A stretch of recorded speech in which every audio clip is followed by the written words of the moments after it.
Okay, so this lesson today is from section 10.3. We're going to talk about how to graph circles and what the equation of those circles will look like. Now, this is not the way you graphed in geometry. This is from an algebraic equation and knowing how to graph a circle from that.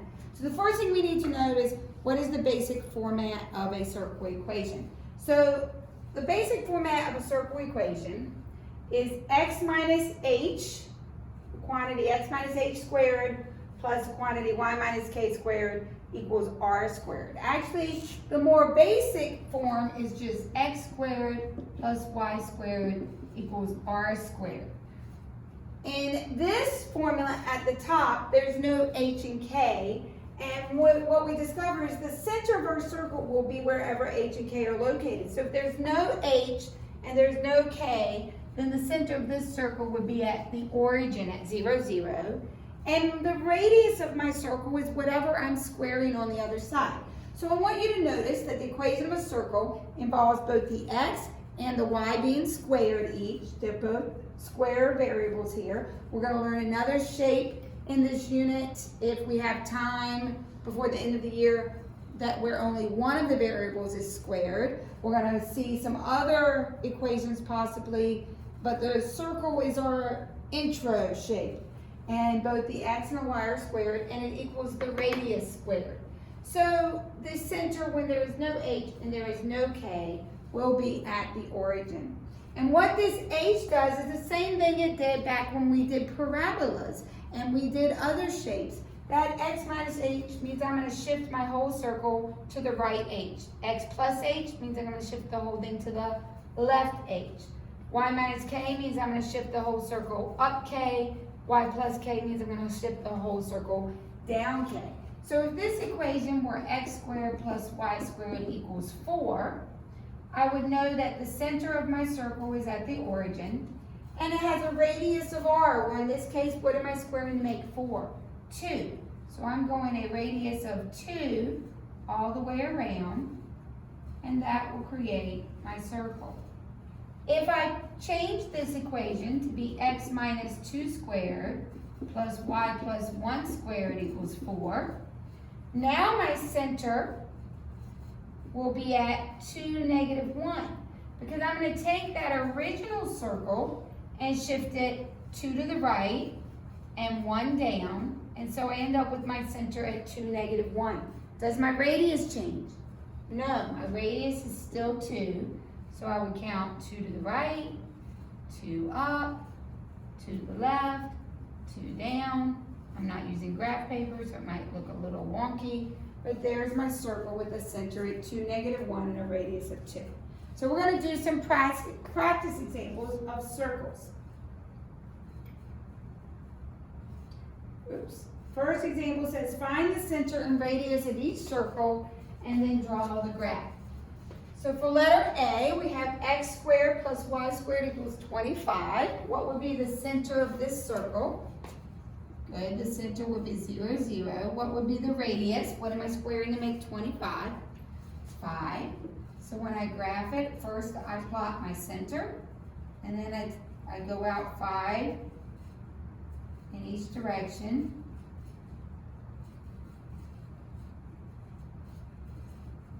And I connect the dots, and I have a circle with the center at the origin. Letter B, x minus 4 squared plus y minus 1 squared equals 9. What's the center? The h is 4, the k is 1. What's my radius? What am I squaring to make 9? 3. So the first thing I'm going to do is plot my center. My center has moved 4 to the right, 1 up. So there's my middle. And then I'm going to count 3 in each direction.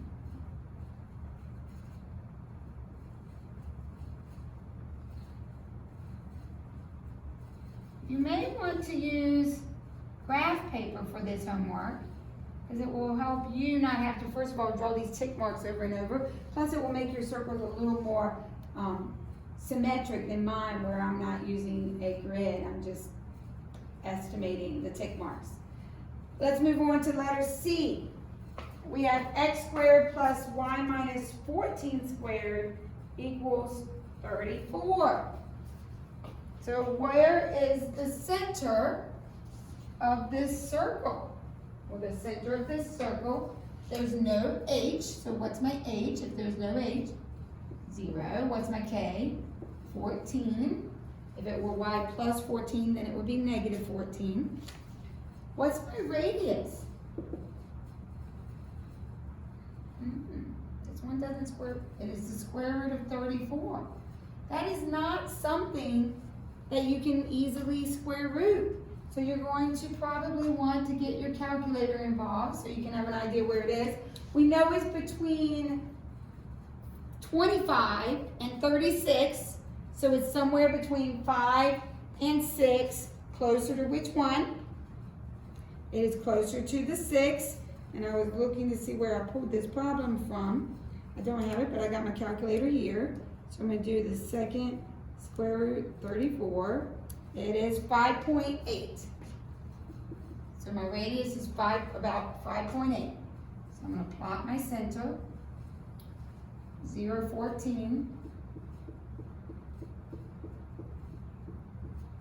I don't have enough room. I'm going to go 5.8 down. 1, 2. So it's between the 5 and the 6, a little closer to 6. So I'm going to go 5.8 this way. 5.8 this way.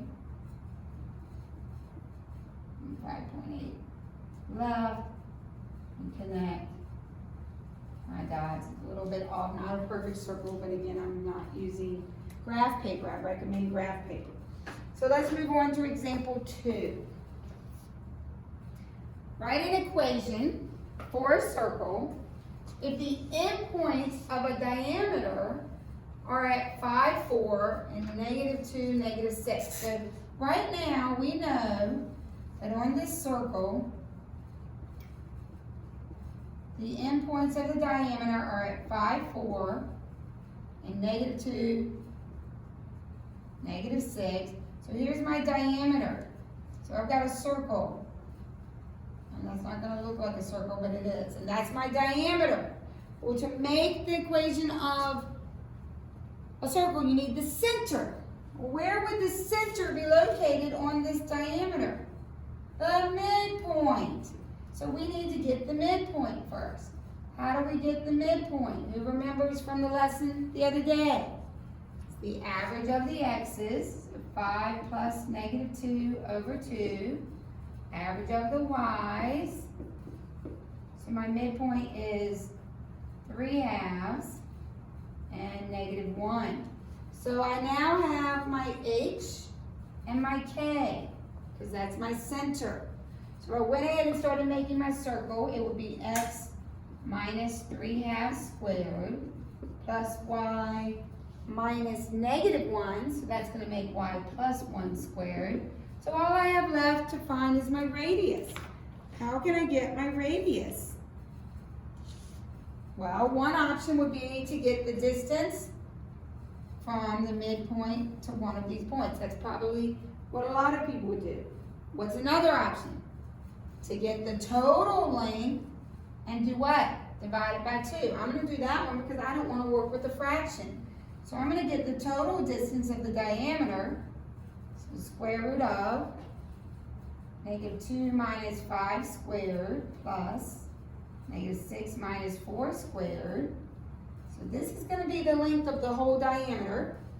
So -7 squared is 49 plus 100. And the square root of 149, well, we're going to leave it the square root of 149 for now. That would be the whole diameter. To get the radius, what am I going to do to that? I'm going to divide it by 2. So this is my radius once I divide it by 2. And what do I do to my radius in the circle formula? I square it. So square root of 149 over 2 squared. What's the square root of 149 squared going to become? 149. What's 2 become? 4. So there's my r squared, and I have my h, and I have my k. So let's move on to the next example in your handout. So we're looking at example 3. There we go. We have 2 more examples. We're going to find the center and the radius of the circle with this equation. Let me give you a chance to look at this equation. Can I look at this equation and immediately know my center, my h and my k, and immediately know what my r squared is? No, this is not in the format that we need. This is the format we need. X minus a squared plus y minus k squared equals r squared. That is not that formula. Some books refer to this as the standard form or the general form. It is not in the center form or the vertex form when we get to other shapes. It's not in that form, it's in this form. What are we gonna do? Well, you've never seen this before, so I'm gonna walk you through what you're going to have to do. From first trimester, we learned a technique called completing the square. Okay, I think a lot of you are sitting there saying, oh yeah, and some of you are glad, and some of you are like, remember that so well, Miss Conrad. We're going to have to complete the square for each variable. So the first thing we have to do is group our variable information. So we're going to group the x info, so x squared minus 4x. Leave yourself a space. We're going to put something in that space. Then we're going to group the y info, so y squared plus 8y. Leave yourself some space. And we always move the constant, by constant I mean the number that has no variable, to the other side. So how do I move -5 to the other side? I add it, so this all equals 5. The first thing you do is group your x info, leave a space, group your y info, leave a space, and move your constant. Then we're going to complete the square for the x info. So if I wanted to complete the square for x squared minus 4x, who remembers what I do first? Good, that's right. You have to take half of b. Well, what is b in this part? 4. So we have to take half of b. And then what do we do to that after we take half of it? We square it. So we take half of b, which is -2. We square it. That makes 4. And we add 4 here. And we also have to add it to the other side. So we have to add the 4 to both sides. We just completed the square for x. If we completed it correctly, it will always factor, remember, as a binomial squared. What am I squaring to make x squared? X. What am I squaring to make 4? 2. What does it need to be in the middle? So I end up with -4 in the middle here, negative. The x is done. We're going to repeat the same process with the y. So we're going to take half of 8, because that's b. So half of 8. And we're going to square that. Well, what's half of 8? 4. 4 squared is 16. And we have to remember to add it to both sides to keep the equation still equal. We can't just add 16 on one side. It won't be equal anymore. And then if we've done it correctly, this should factor as a binomial squared. How does y squared plus 8y plus 16 factor? Y plus 4 squared, good, equals, add everything up on the right and you get 25.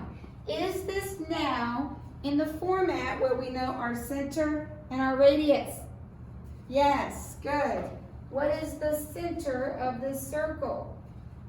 2, -4. What is the radius? 5, and it asked me to graph it. So my last step, I'm going to graph this circle. Center is at 2, -4. Radius is 5.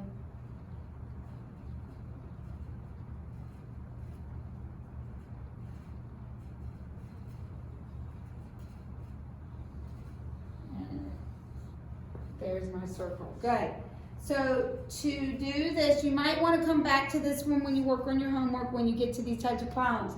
When you have an equation in this general form and you want to put it in the HK form, you have to complete the square. Group your x's, group your y's, move your constant, and then do b over 2 squared, add it to the x, add it to the other side, b over 2 squared, add it to the y, add it to the other side, and then you can factor. So you might want to watch this again when you're working on your homework. Last example. Write an equation for the graph on page 577. So look on page 577. We're going to be looking at a circle, and we are going to make an equation from that graph. So the graph that I see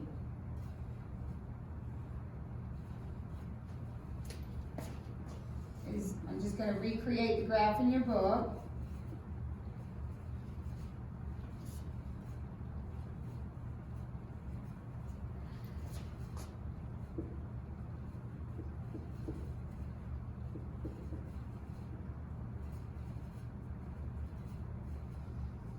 Okay, this is the same picture in your book. There's a little more even, okay? So we want to make an equation in this form. X minus h squared plus y minus k squared equals r squared. First thing I ask, do we know the center? Yes. What is the center of this circle? 3, -1. So what will h be? X minus 3. What will k be? Y minus -1, which makes y plus 1. Don't forget your squares. If you leave those squares off, it's not a circle anymore. If you make it x minus 3 plus y plus 1, you have yourselves a line. When x and y are both linear, it's a line. You have to remember the squares. And then what is the radius of this circle? What is the distance from the center to the outer edges? That distance is 3, so this equals 9. Good. So that is the end of the circle lesson, and I hope that it makes sense. The circle is usually a PSAT, SAT topic, so I wanted to make sure we fit that